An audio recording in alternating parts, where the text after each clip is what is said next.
Este podcast llega a ustedes gracias a los donativos que nos hacen en www.buymeacoffee.com/el poeta vampiro, donde encontrarán poemas, cuentos, blogs y videos exclusivos.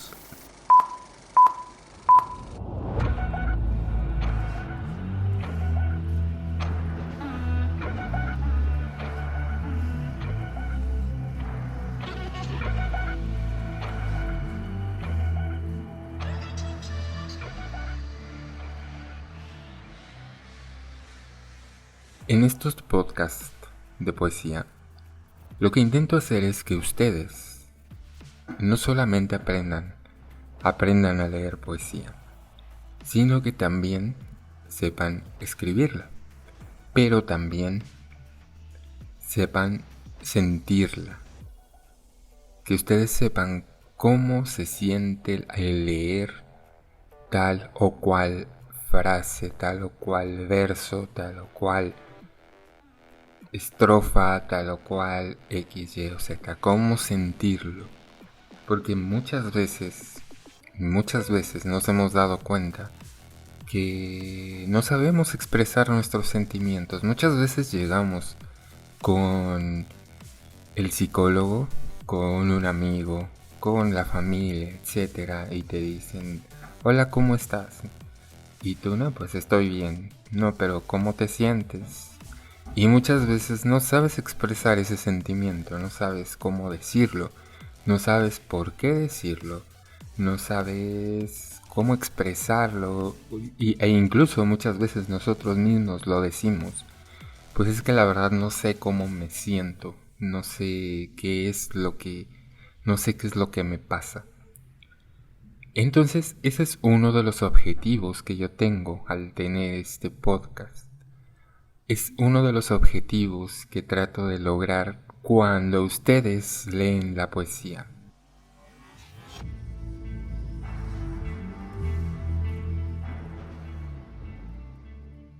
Una de las partes que nos hace poder expresar mejor lo que estamos pensando, lo que estamos sintiendo, lo que estamos viviendo, es por parte de la alegoría. Y se los voy a poner, o les voy a poner un ejemplo muy fácil. ¿Ustedes cómo le explican a una persona que jamás ha visto, que nació invidente o que nació sordo desde nacimiento? ¿O cómo le explican a alguien que no siente, a alguien que tiene la enfermedad esta, que no tienen tacto, que no saben cómo, que no saben cómo se siente el tocar el fuego, o que no saben cómo es un pellizco, o cómo se siente el vidrio? ¿Cómo le explican ahora a una persona que en la pandemia perdió el sentido del olfato o del gusto? ¿Cómo le explican cómo huelen las cosas o cómo saben las cosas? Imagínense a una persona que pues nunca ha visto nada en su vida, nada, que nació sin ver. ¿Cómo le explican el color azul o el color rojo? ¿Cómo le explican el color blanco? ¿Cómo le explican el color naranja? A una persona sorda que nunca ha escuchado los sonidos, ¿cómo le explican el sonido de los autos? ¿O cómo le explican el sonido de un balón al ser golpeado? ¿O cómo le explican cómo suena una tetera? ¿O cómo es el sonido del aceite cuando ponen la comida? ¿Cómo le explican todo esto? Es muy difícil para nosotros a veces explicar las cosas cotidianas, bueno, que a las personas que estamos bien nos parecen cotidianas, pero para ese tipo de personas pues no es tan fácil explicárselos. Podríamos decir, bueno, pues ¿cómo es el color azul? Pues el color azul es como es como el color del cielo, pero si él nunca ha visto el cielo, ¿cómo le explicas cómo es el cielo? Ah, pues es que tiene nubes. Sí, pero ¿qué son las nubes? Ah, pues es muy grande y las nubes pues son gases que salen de la tierra y... Ah, bueno, pero ¿cómo se ven esos gases? No, pues no se ven. Ah, ok. Entonces, bueno, se forma la nube en el cielo. ¿Y de qué color es la nube? Blanca. ¿Y cómo es el color blanco? Pues como el color de las nubes. Ah, ok. Entonces, ¿cómo le explicas eso? Bueno, pues para eso sirve la poesía. Porque con las alegorías podemos dar ese tipo de explicaciones, tal vez no de una manera fehaciente, pero podemos hacer que realmente pueda ver a través de nuestros ojos, pueda escuchar a través de las palabras, de las explicaciones que podemos dar, pueda sentir los colores, pueda, etcétera, etcétera, etcétera, etcétera. ¿Cómo hacemos esto? Bueno, pues viendo a través de ellos, sintiendo a través de ellos y poder plasmarlo con esas palabras para que ellos tanto las escuchen, si no ven, pues las escuchen, y si ven y no escuchan, pues que las lean. Y así poder hacerlos vivir a través de nosotros. Pero para eso es la alegoría. ¿Pero qué es la alegoría? Pues vamos a verlo a continuación. Bienvenidos a este episodio del podcast del Poeta Vampiro. Pueden encontrarme en todas las redes sociales como el Poeta Vampiro, excepto en Facebook, que me encuentran como Edifuentes Podcast, y en www.buymeacoffee.com/el Poeta Vampiro, donde ustedes, aparte de ver extras, aparte de ver otro tipo de cosas que tengo, donde también me pueden apoyar pues de distintas maneras, incluyendo económicamente, que se los agradecería infinitamente, porque pues las cosas no están tan bonitas como deberían de estar, ¿verdad?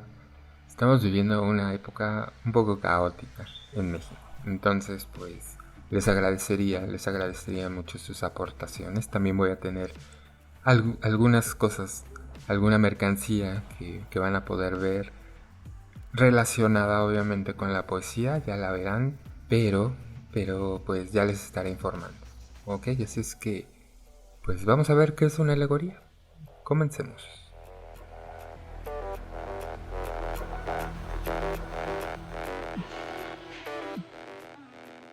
La alegoría, del griego alegoría, significa figuradamente. Es una figura literaria o tema artístico que busca representar una idea valiéndose de formas humanas, de animales u objetos cotidianos. La alegoría pretende dar una imagen a lo que no tiene una imagen, para que ésta pueda ser mejor entendida por la generalidad. Dibujar lo abstracto, hacer visible lo que solo es conceptual, obedece a una intención didáctica. Así, una mujer ciega con una balanza es alegoría de la justicia, y un esqueleto que porta una guadaña es alegoría de la muerte. El creador de alegorías suele esforzarse en explicarlas para que todos puedan comprenderla. Por su carácter evocador, se empleó profusamente como recurso en temas religiosos y profanos. Fue utilizada desde la antigüedad, en la época del Egipto faraónico, la antigua Grecia, Roma, la Edad Media y el Barroco, aunque el uso del término alegoría en gramática y retórica comienza en el siglo I a.C. con Cicerón y Quintiliano como principales sistemizadores. Una alegoría puede entenderse como una temática artística o una figura literaria utilizada para simbolizar una idea abstracta a partir de recursos que permitan ser representada, ya sea apelando a individuos, animales u objetos. Por citar un ejemplo, la imagen de una calavera con dos huesos cruzados constituye una alegoría de la piratería. En una cita de Henry Corbin dice así: contra la desafortunada confusión entre símbolo y alegoría, la alegoría es una representación más o menos artificial de generalidades y abstracciones perfectamente cognoscibles y expresables por otras vías. El símbolo es la única expresión posible de lo simbolizado, es decir, del significado con aquello que simboliza. Nunca se descifra por completo. La percepción simbólica opera una transmutación de los datos inmediatos, sensibles, literales. Los vuelve transparentes. Sin esta transparencia resulta imposible pasar de un plano a otro. Recíprocamente, sin una pluralidad de sentidos escalonados en perspectiva ascendente, la exégesis simbólica desaparece, carente de función y de sentido.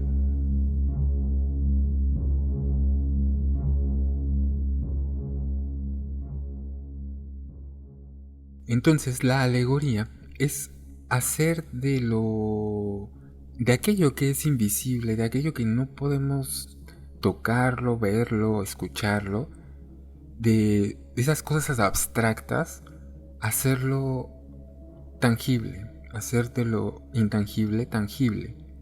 Algo que todos, incluyendo esa persona, las personas que no tienen tacto, las personas que no tienen olfato, las personas que no tienen gusto, las personas que no tienen vista u oído, incluso ellos puedan entender. Y lo podemos hacer de muchas maneras. Por ejemplo, si nosotros vamos a le vamos a explicar a un invidente los colores, podríamos irnos a la psicología del color. Podemos explorar cómo son esos colores psicológicamente hablando para que ellos puedan entenderlo, por medio del tacto, por medio del sonido. Por ejemplo, pongamos el rojo. ¿Cómo se siente el rojo? ¿Ustedes cómo lo perciben? ¿Cómo podrían hacer que la persona que está leyendo tu poema o que está escuchando tu poema, en este caso, que una persona que no puede ver, que está escuchando como tú estás narrando el poema que escribiste o el poema que encontraste por allí, cómo puedes hacer que él entienda o sienta cómo es el rojo? Si nos vamos a la psicología del color, por ejemplo, el rojo se asocia con la pasión, con la estimulación, con la fuerza. Es un color revolucionario, con vitalidad, pero que también significa peligro. Todo esto a lo mejor es porque el rojo es el color de la sangre. Y también, bueno, pues lo asociamos con un color vital, con un color de sensaciones que nos llevan al extremo. Por ejemplo, si nosotros pintamos nuestro cuarto totalmente de rojo, pues nos vamos a sentir con más energía, pero también de repente nos vamos a sentir enojados, pero también de repente nos vamos a sentir, pues nos lleva a un estado de ánimo diferente a cada una de las personas, ¿no? También el color rojo es algo asertivo, es como cuando tú estás poniendo una palomita o estás subrayando algo, pues utilizas mucho el rojo para distinguirlo de otros colores. Y no solamente eso, sino que también es como un color extrovertido. Es como un color que no cualquiera se atreve a usar. Por ejemplo, no cualquiera se atreve a vestir de rojo. Entonces, una persona extrovertida pues no tiene problemas en vestirse de rojo.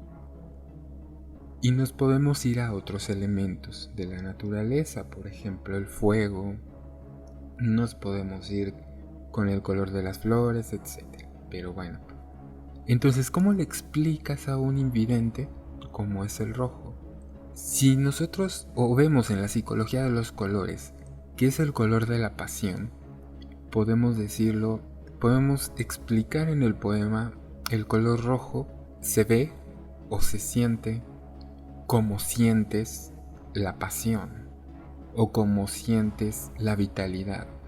Cuando tú te sientes emocionado, cuando te sientes enamorado, cuando te sientes en peligro, así se ve el rojo. Tú puedes ir buscando las palabras adecuadas para que esa persona que no ve el rojo lo pueda sentir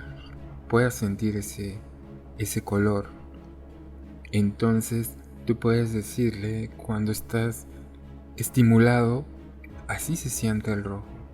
Cuando sientes fuerza, cuando te sientes feliz, cuando te sientes con mucha energía, así se siente el rojo, así se ve el rojo. Tú así puedes ver ese rojo.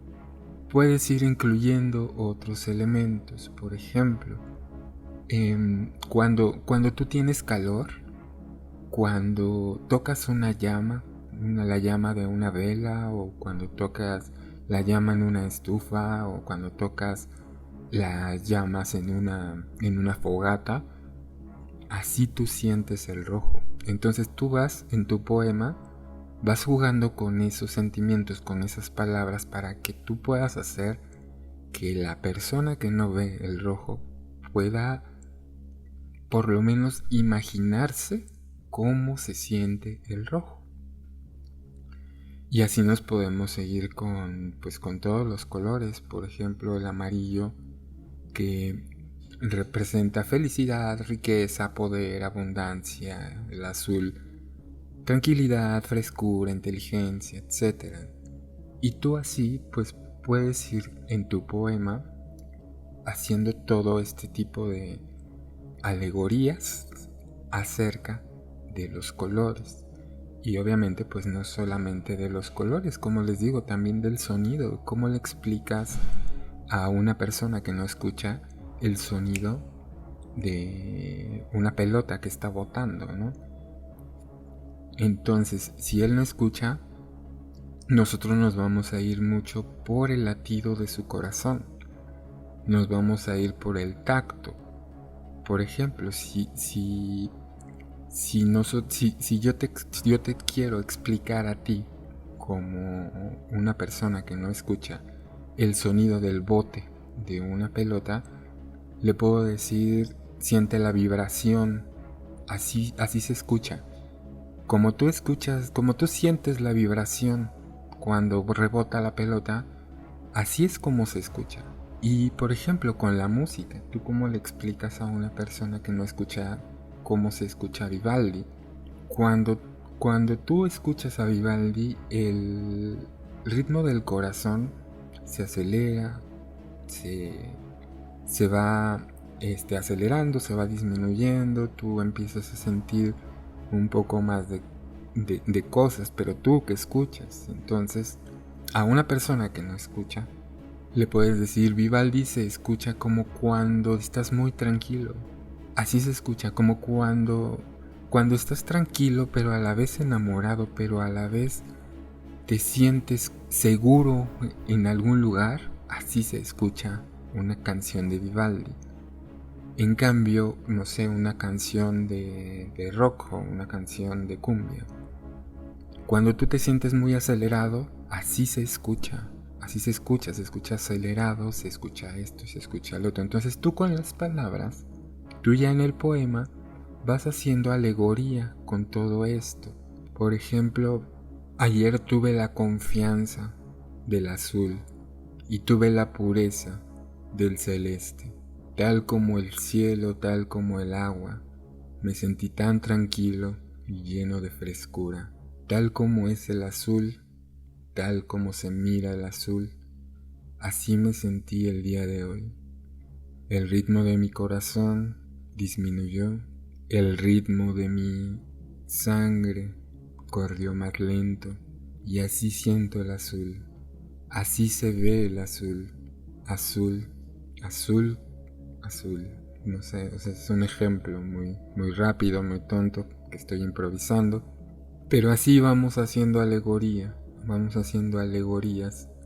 de todo esto, ¿no? Entonces, de igual manera, con las personas que no escuchan. Con las personas que no escuchan podemos ir jugando con las palabras, como les digo, con la vibración del aire, con la vibración que ellos sienten en la piel, con el correr de su sangre, con el latido de su corazón. Podemos ir explicando el sonido del trinar de los pájaros. Se sienten como pequeños pellizcos de alegría, o se ve como el atardecer, se ve como el agua corriendo por un río. Así se escucha el trinar de los pájaros.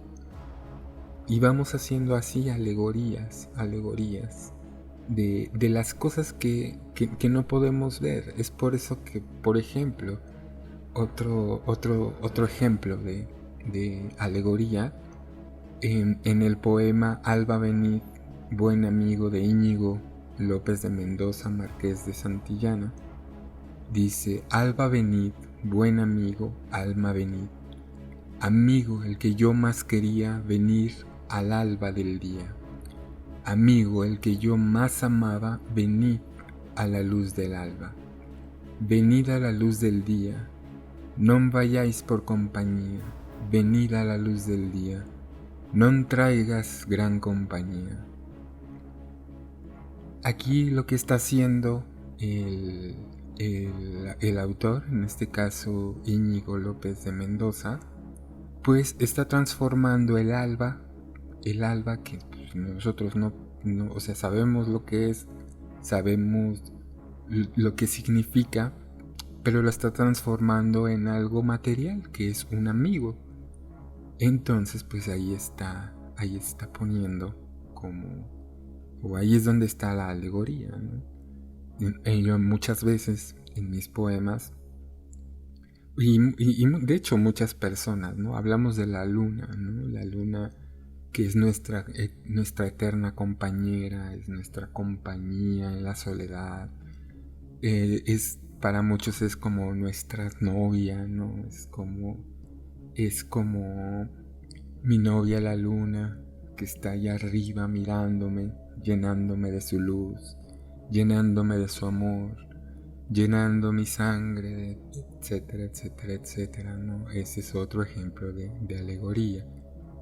Y como les decía, pues hay millones de maneras de transportar esas cosas que no se ven, o que están muy lejos, o que, por ejemplo,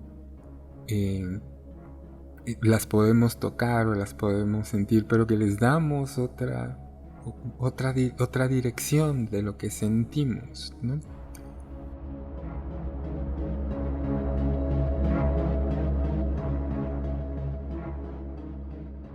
Y bueno, también se denomina alegoría a un procedimiento retórico de más amplio alcance, en tanto que por él se crea un sistema extenso y subdividido de imágenes metafóricas que representa un pensamiento más complejo o una experiencia humana real. Y en este sentido, puede construir obras enteras, como el Román de la Rose. La alegoría se transforma entonces en un instrumento cognoscitivo y se asocia al razonamiento por analogías o analógico. Tzvetan Todorov dice que una alegoría implica la existencia de por lo menos dos sentidos para las mismas palabras. Se nos dice a veces que el sentido primero debe desaparecer y otras que ambas deben estar juntas. En segundo lugar, este doble sentido está indicado en la obra explícitamente y no depende de la interpretación. La imposibilidad de atribuir un sentido alegórico a los elementos sobrenaturales del cuento nos remite esto a un sentido literal.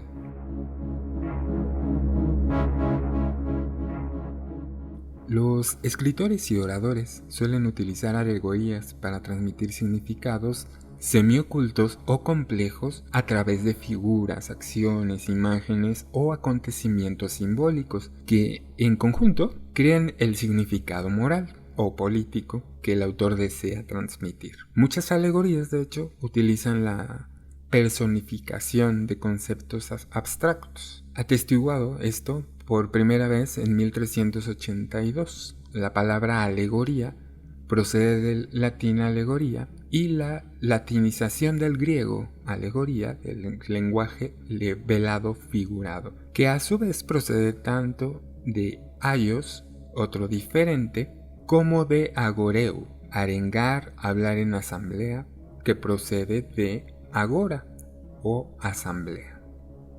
Por ejemplo, Omar Khayyam afirma que la vida humana es como una partida de ajedrez en el cual las casillas negras representan las noches y las blancas los días. En ella, el jugador es una pieza más en el tablero.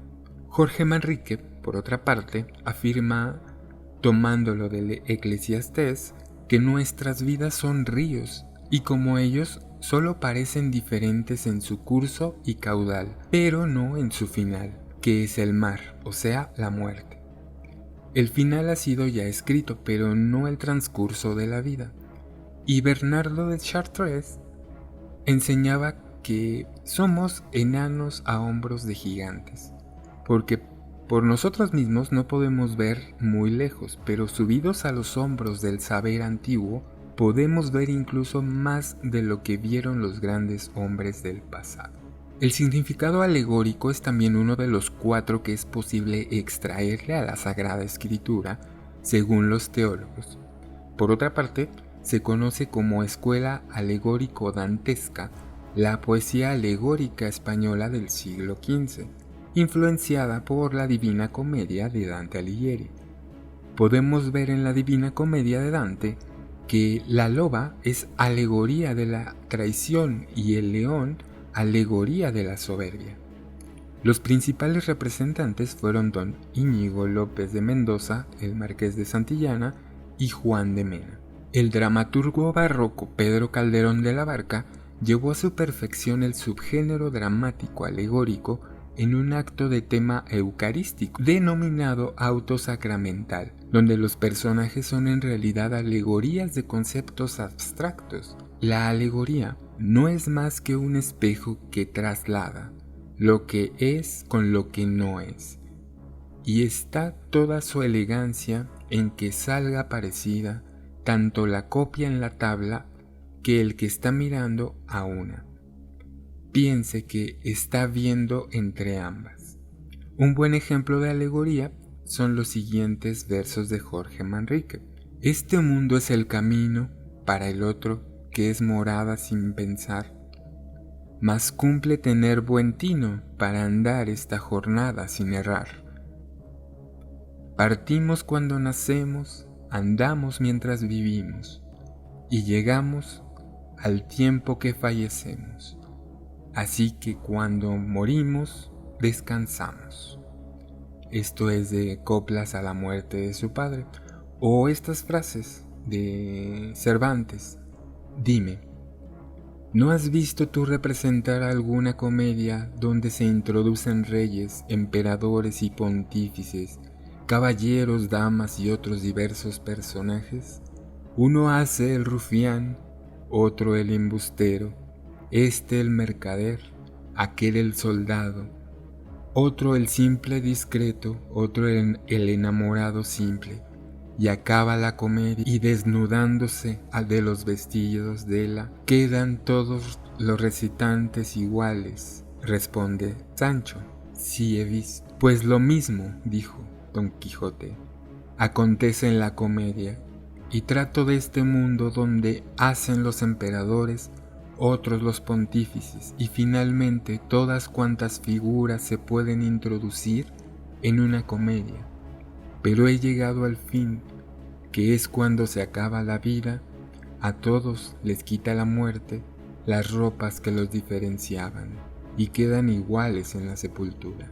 Brava comparación, dijo Sancho, aunque no tan nueva que yo no la haya oído muchas y diversas veces, como aquella del juego de ajedrez, que mientras dura el juego cada pieza tiene su particular oficio, y en acabándose el juego, todas las mezclan juntas y barajan y dan con ellas en una bolsa que es como dar con la vida en una sepultura. Cada día, Sancho, dijo Don Quijote, te vas haciendo menos simple y más discreto. Esto es de Don Quijote.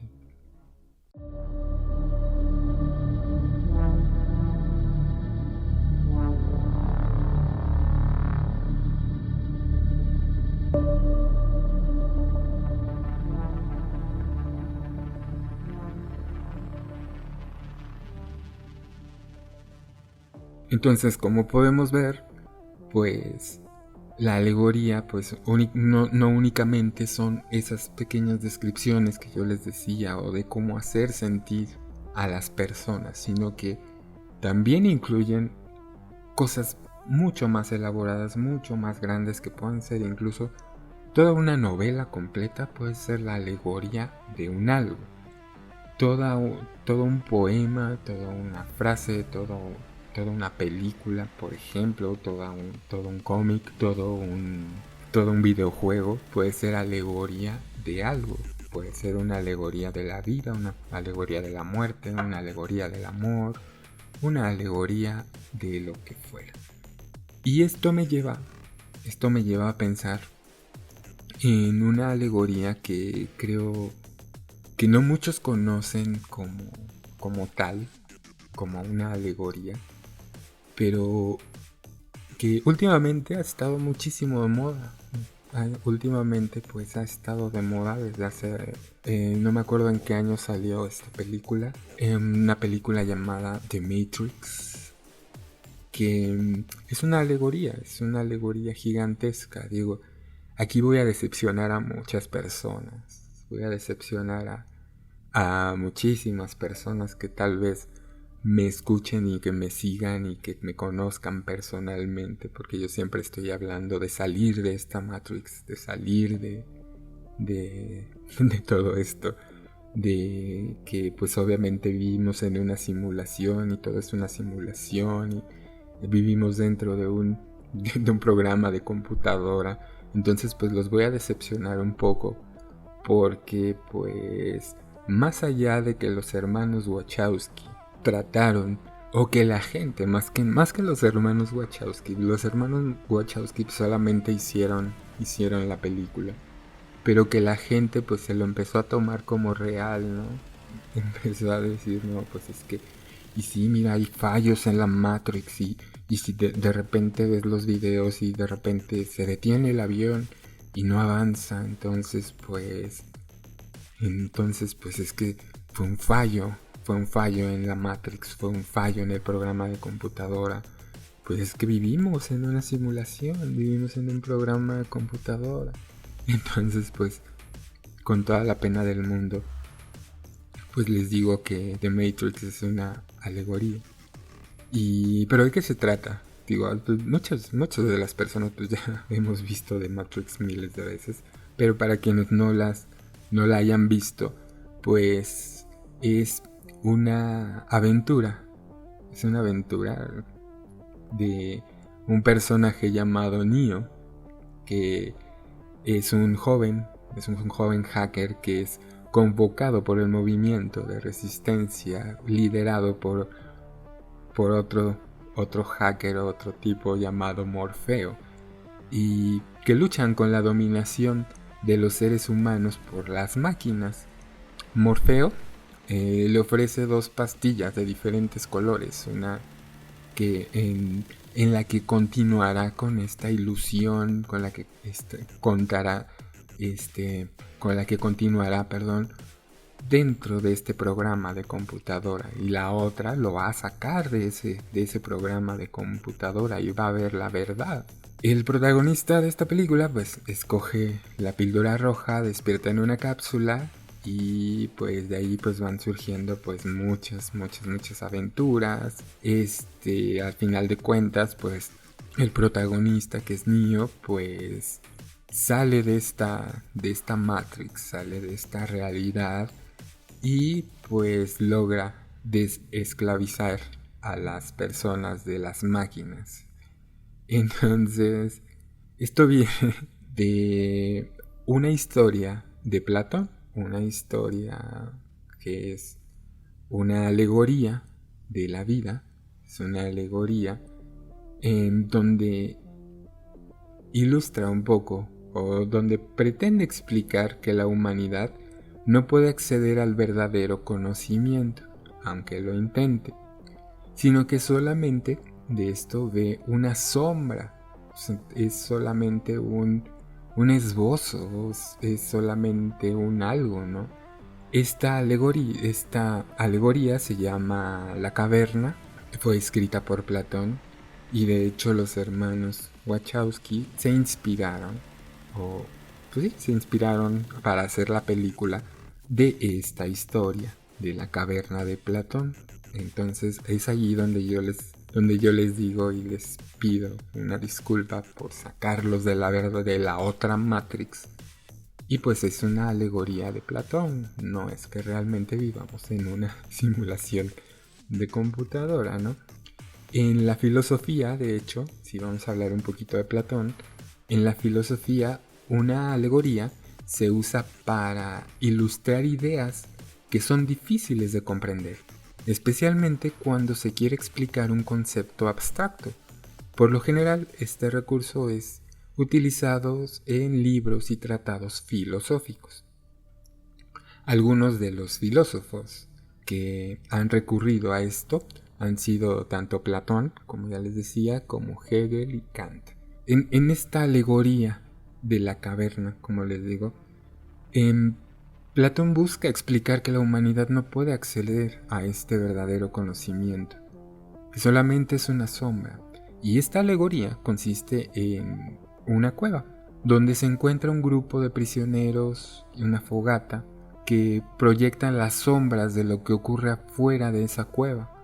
Los prisioneros consideran que las sombras que ven son la verdad, y cuando uno de ellos sale de la caverna por haber estado tanto tiempo en la oscuridad, suele ver con dificultad el mundo exterior que era la verdad. El mito de esta caverna de Platón es una alegoría sobre la realidad de nuestro conocimiento. Platón crea el mito de la caverna para mostrar en sentido figurativo que nos encontramos encadenados dentro de una caverna desde que nacemos y cómo las sombras que vemos reflejadas en la pared componen aquello que consideramos real. Platón también usa esta alegoría para explicar cómo es que el filósofo y el maestro guían a las personas al conocimiento o la educación, intentando liberarlas de las ataduras de esta realidad de la caverna. Según Platón, según este filósofo, la gente llega a sentirse cómoda en su ignorancia y puede oponerse incluso violentamente a quienes intentan ayudarles a cambiar. Este mito de la caverna se encuentra en el libro 7 de la obra República de Platón, escrita hacia el año 380 a.C. más o menos. La importancia general de esta obra, de la obra de la República, radica en que la exposición de conceptos y teorías que nos llevan a los cuestionamientos sobre el origen del conocimiento. El problema de conceptos y teorías que nos llevan a los cuestionamientos sobre el origen del conocimiento.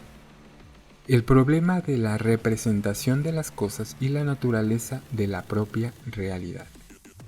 Para finalizar este punto de la caverna, el hombre observa las estrellas, a la luna, al sol, y Sócrates sugiere que el hombre aquí razona de forma tal que coincide a ese mundo exterior, el mundo de las ideas, como un mundo superior. El hombre entonces regresa para compartir esto con los prisioneros en la caverna, ya que se siente que debe ayudarles a ascender al mundo real. Cuando regresa a la caverna, por los otros prisioneros, el hombre no puede ver bien porque se ha acostumbrado a la luz exterior. Los prisioneros piensan que El viaje le ha dañado y no desean acompañarle afuera. Platón, a través de Sócrates, afirma que estos prisioneros harían lo posible para evitar dicha travesía, llegando a matar incluso a quien se atreviera a intentar liberarlos.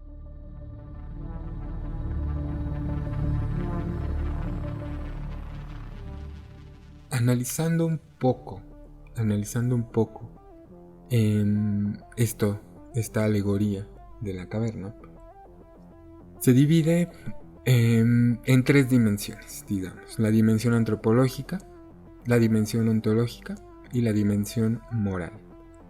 La antropológica es la de la naturaleza humana, la ontológica es la del ser, la epistemológica del conocimiento, la dimensión moral es la valorización de la sociedad y la de la política, que es la forma de gobernar, que son las teorías de las ideas de Platón, y se basa en 2 conceptos contrapuestos: el mundo sensible, cuya experiencia se vive mediante los sentidos.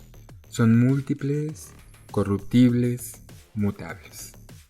Y el mundo inteligible, o el mundo de las ideas, cuya experiencia es cosechada mediante el conocimiento, la realidad, el sentido de la vida, siendo únicas, eternas e inmutables. La dimensión antropológica, Platón, el cuerpo y el alma corresponden a 2 dimensiones diferentes. Por un lado, el cuerpo está inmerso en el mundo sensible, que es corruptible, cambiante, mientras que por otro lado, el alma está unida al mundo de las ideas, que es perfecto e inmutable. En este mito de la caverna, la dimensión antropológica se refiere a la condición del ser humano y su forma de conocer. Esta dimensión está representada en la naturaleza del prisionero y su cuerpo, su relación con la caverna, que es el mundo sensible, así como el mundo exterior y liberación de su alma, que es el mundo de las ideas. Los prisioneros que están dentro de esa caverna son una metáfora de las personas que están atadas a sus percepciones y las imágenes que les representan. Las sombras son el mundo físico que perciben y creen que es el conocimiento verdadero. Sin embargo, aquello que observan dentro no es más que un conocimiento subjetivo. Cuando uno de los prisioneros se libera de sus cadenas y sale de esa caverna, este viaje representa su ascensión al mundo inteligible, en donde adquiere el verdadero conocimiento, que es lo mismo que le pasa a Neo cuando toma la pastilla roja. Ahí es cuando él sale de esa caverna y sale al mundo real. Todo esto implica una liberación moral, intelectual del alma de las ataduras y sus limitaciones ofrecidas por el mundo sensible. Su ascenso desde el interior de esa caverna es una metáfora de su paso de la ignorancia al mundo de las ideas. Y este paso, según Platón, se puede realizar con la práctica del método dialéctico. Además, esta ascensión al mundo de las ideas es una búsqueda del conocimiento de sí en el mundo exterior, como se expresa en la frase «conócete a ti mismo». En la dimensión ontológica y epistemológica, la dimensión ontológica se refiere a la naturaleza del ser, y la dimensión epistemológica se refiere a la naturaleza, el origen, la validez del conocimiento. Cada elemento de este mito de la caverna simboliza un nivel del ser, del conocimiento, dentro del dualismo ontológico y epistemológico de Platón. Precisamente la alegoría de los hombres apresados dentro de una caverna en un nivel inferior y del hombre liberado en el exterior de un nivel superior funciona para explicar su concepción dualista del mundo y de la alegoría. Sin embargo, este mito y esta alegoría de la caverna no solamente se ha expresado en la literatura, no solamente empieza con la caverna de Platón, sino que también se transporta al cine y al teatro, etcétera, todas las artes. El tema del autoengaño ha sido explorado en muchísimas obras literarias, en muchísimas películas, y todo esto a través de la historia, particularmente y muy, muy representativamente, pues por esta película llamada The Matrix, pero pues obviamente no es la única que tiene ese tipo de alegorías o que se inspira en esa alegoría de la caverna de Platón, sino también existen como La vida es un sueño de Calderón de la Barca, Un mundo feliz de Aldous Huxley, la película de Están vivos o sobreviven o Daylight de John Carpenter, la película también de Dark City o Ciudad en Tinieblas de Alex Proyas, la película de Alejandro Amenábar Abre los ojos, The Truman Show, el show de Truman de Pete Weir, la mencionada ya, que ya se le he mencionado muchas veces, de Matrix, de los Wachowski, y pues también La caverna de José Saramago.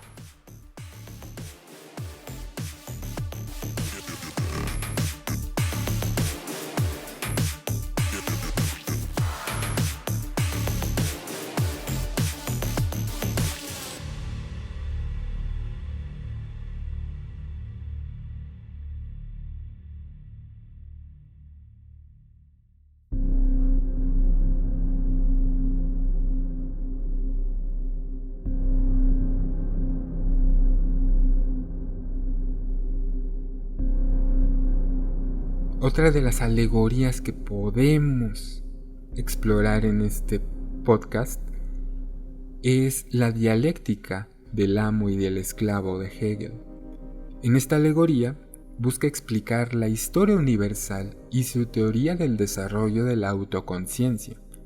Para Hegel, la historia universal consiste en una sociedad en la que se han desarrollado relaciones desiguales, donde hay una entidad reconocida como el amo y una que reconoce al amo, es decir, el esclavo. Esto debido a que, al haber un choque de los deseos de los individuos, la entidad reconocida intenta interponerse sobre los otros. Y esto es importante, ya que construimos nuestra propia identidad dependiendo de la forma en la que nos relacionemos con los otros. Otra de las alegorías es la paloma de Kant, que es una crítica de la razón pura. Fue escrita en 1781, y en esta Kant utiliza la alegoría como un recurso retórico para ampliar el sentido de una metáfora. En esta alegoría Kant hace un juicio sobre la metafísica, afirmando que ésta no hace parte de la razón pura, porque no puede ser una ciencia al no tener ninguna certeza en sus ideas. Para esto, él dice que la metafísica es como una paloma que vuela por el espacio vacío, sin ningún apoyo ni ningún fundamento. Además, Kant ejemplifica esto con el filósofo Platón, ya que este último confiaba en la verdad de las ideas metafísicas, pero para Kant estas solo son especulaciones, ya que no tiene ninguna base o certeza de la cual partir para desarrollar otras ideas. La ligera paloma que siente la resistencia del aire que surca al volar libremente, podría imaginarse que volaría mucho mejor aún sin un espacio vacío. De esta misma forma abandonó Platón el mundo de los sentidos, por imponer límites tan estrechos al entendimiento. Platón se atrevió a ir más allá de ellos, volando en el espacio vacío de la razón pura por medio de las alas de las ideas. No se dio cuenta de que con todos sus esfuerzos no avanzaba nada, ya que no tenía punto de apoyo, por así decirlo. No tenía una base donde sostenerse y donde aplicar sus fuerzas para hacer mover el entendimiento.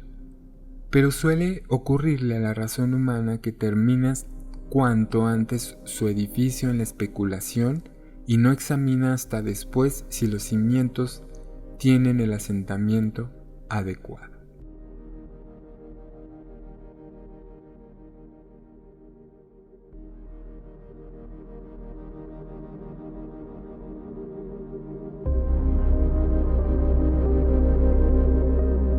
Si nos vamos a la pintura, en la historia del arte es la representación artística de ideas abstractas por medio de figuras o atributos.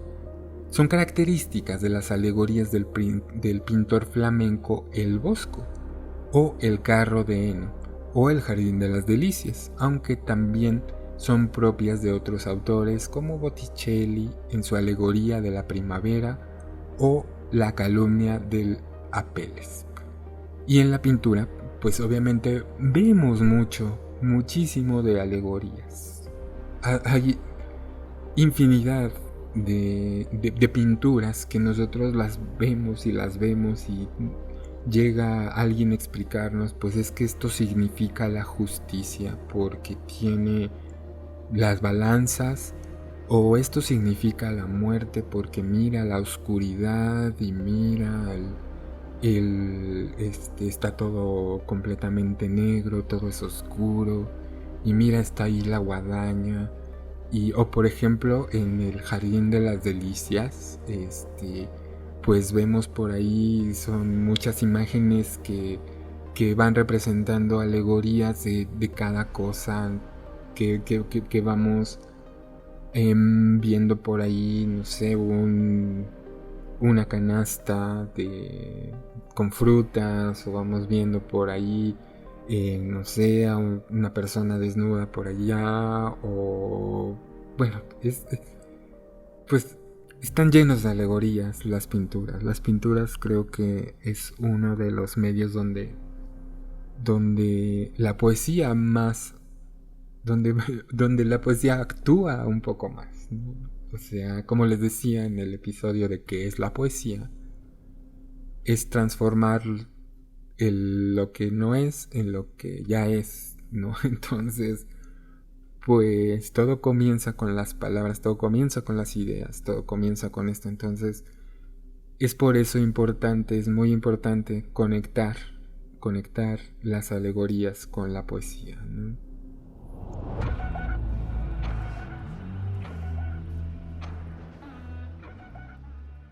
Y pues también en la música, como les digo, pues el próximo episodio vamos a hablar de la poesía medieval, la poesía en el periodo medieval, y después vamos a hablar ya de la poesía lírica.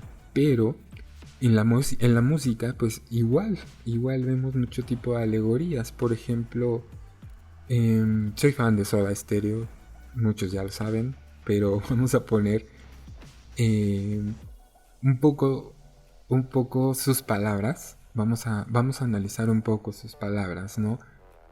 Por ejemplo, cuando en la canción ella usó mi cabeza como un revólver e incendió mi conciencia con sus demonios.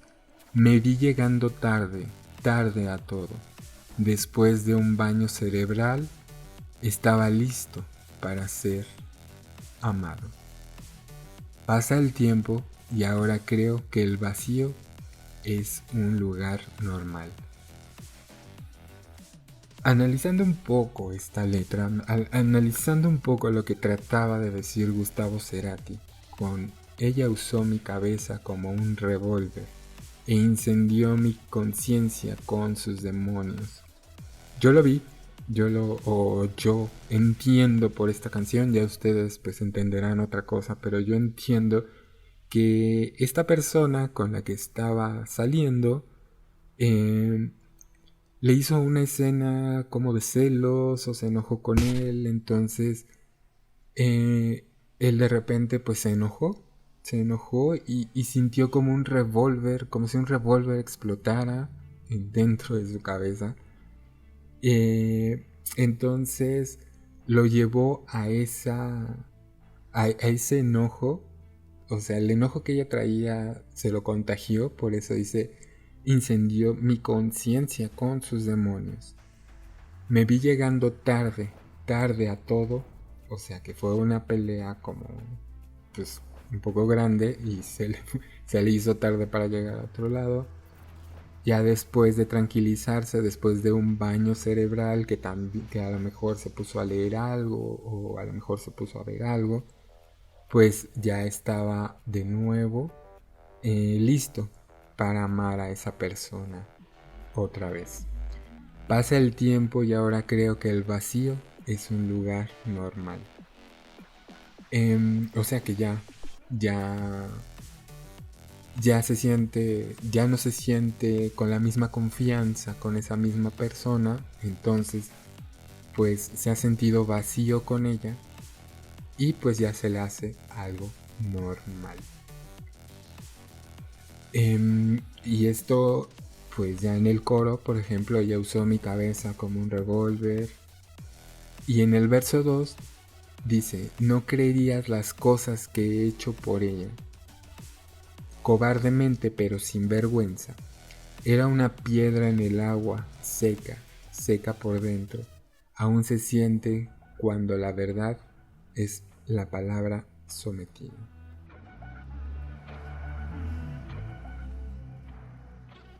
Entonces, pues aquí lo que yo entiendo o la alegoría que yo le pongo es que le está contando a otra persona, pues es que no sabe, o sea, no tienes una idea de cuántas cosas he hecho por ella.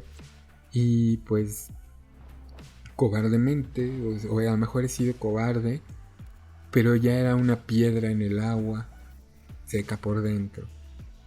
Y así se siente cuando la verdad es la palabra sometida. O sea, ahí es cuando ya dice, ya no puedo más, estoy sometido a ella, ¿no? Entonces, pues así es como yo lo tomo, así es como yo entiendo esa alegoría, como yo digo, pues cada persona, debido a sus experiencias, debido a lo que ha leído, debido a, pues, al conocimiento que él tiene, pues entenderá otras cosas. Yo entiendo eso.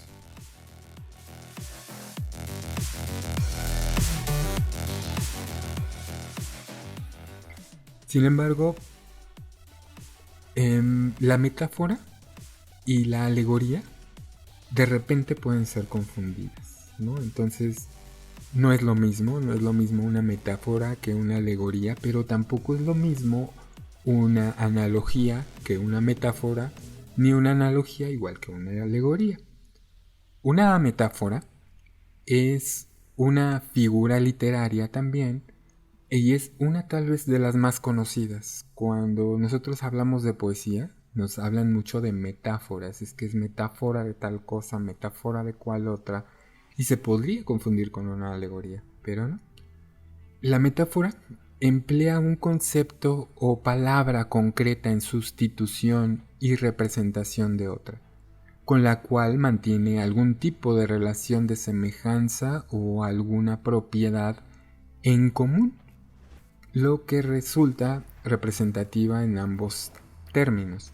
Se identifica el concepto al que queremos referirnos con otro diferente, el cual es emitido en sustitución. Si no le entendieron a esta pequeña descripción, no se preocupen, va a haber un podcast especial tanto de la metáfora como de la analogía, pero eso va a ser un poco más adelante. Una analogía, por el contrario, es otra figura retórica que, al igual que la anterior, establece una relación entre dos conceptos o palabras realizando una comparación en base a alguna característica o parecido con el fin de hacer ver la relación de semejanza, más que entre entes, cosas u objetos. La comparación se establece entre dos atributos. En realidad, la analogía puede llegar a incluir metáforas o alegorías. Y pues obviamente pues la alegoría pues ya sabemos lo que es.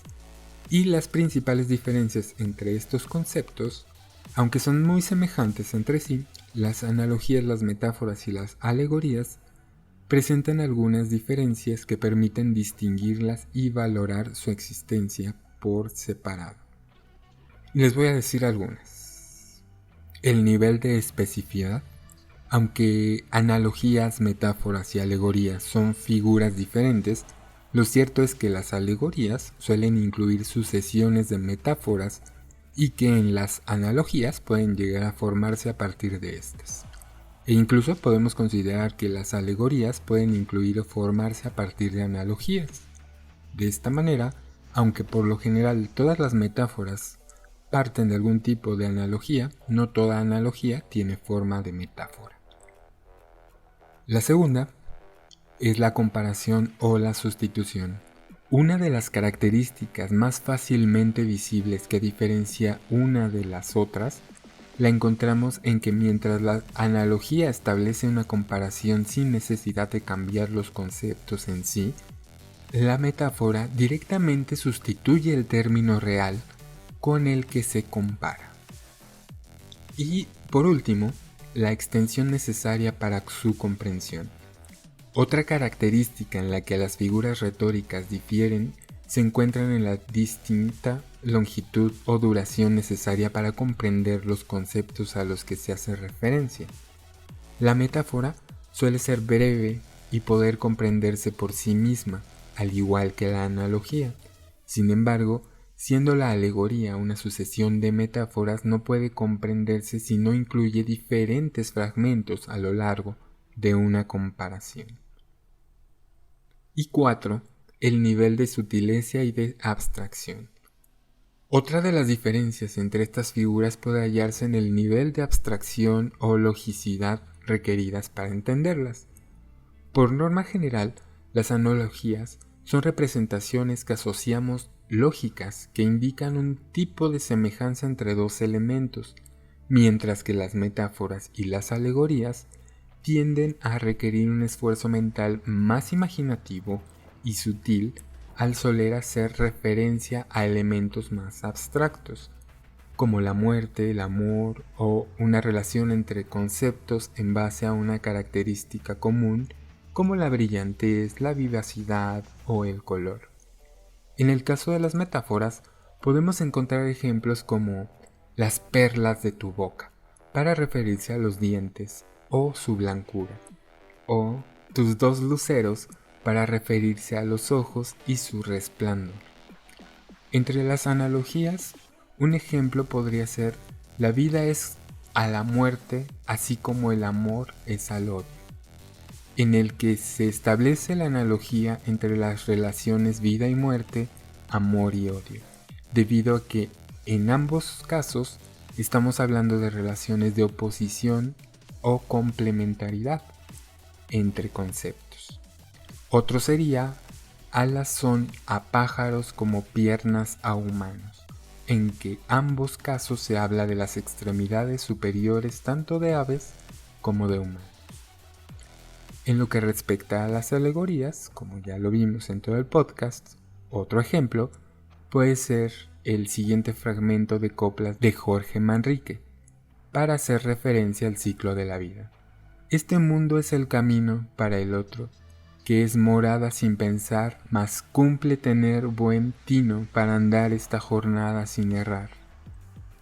Partimos cuando nacemos, andamos mientras vivimos y llegamos al tiempo que fallecemos, así que cuando morimos, descansamos.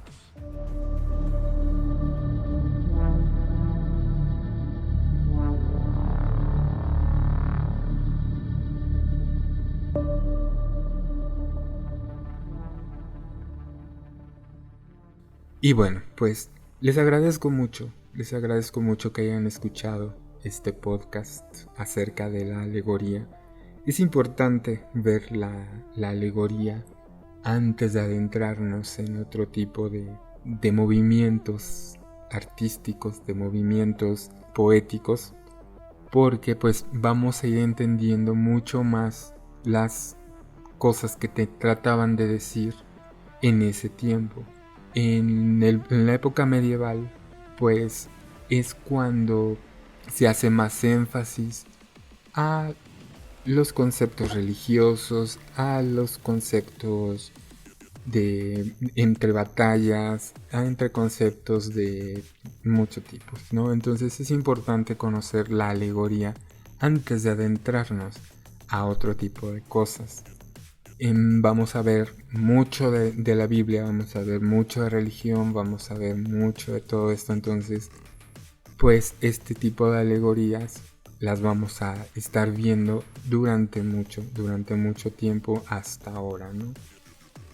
Y ustedes ya también saben cómo poder explicarle a las personas lo que no se ve o lo que no se escucha o lo que no se puede tocar. Saben cómo irse a esos mundos que ellos perciben. Aquí entra mucho la empatía, aquí entra mucho en el ponerse en el lugar de la otra persona. Por eso les digo que la poesía puede cambiar el mundo, porque nos ponemos en los zapatos de otra persona para poder hacer de lo que nosotros sentimos lo que ellos también sienten e imaginarnos lo que ellos están sintiendo para trasladarlo a lo que nosotros sentimos, a lo que está dentro de nosotros.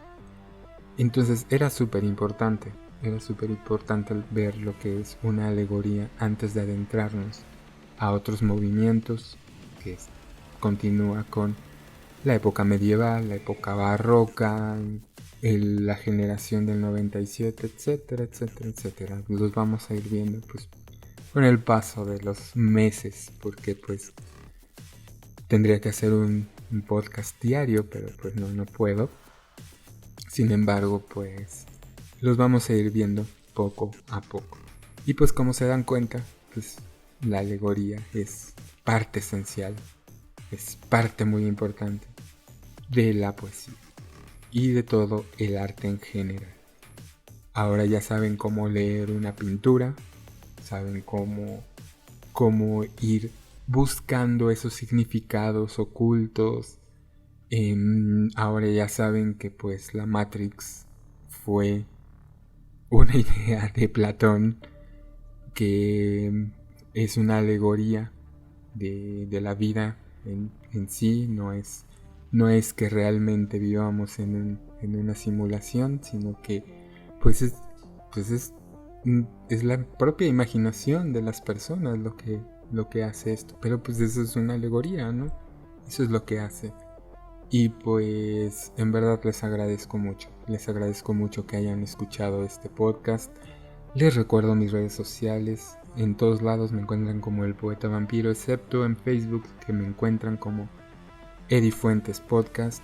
Y me pueden apoyar y se los agradecería muchísimo en www.bohemiacoffee.com/El Poeta Vampiro, donde van a encontrar exclusivas, donde van a encontrar poemas, donde van a encontrar blogs, donde van a encontrar próximamente mercancía, donde van a encontrar pues muchas cosas para poder ayudarnos económicamente, para poder seguir con esto, para comprar un mejor equipo y también para ayudar a mi hermana que pues por ahorita no tiene seguro. Entonces pues es un poco necesario el dinero para poder en lo que arreglamos todos sus papeles, pues poder llevarla con médicos particulares. Pero bueno, ese es otro tema.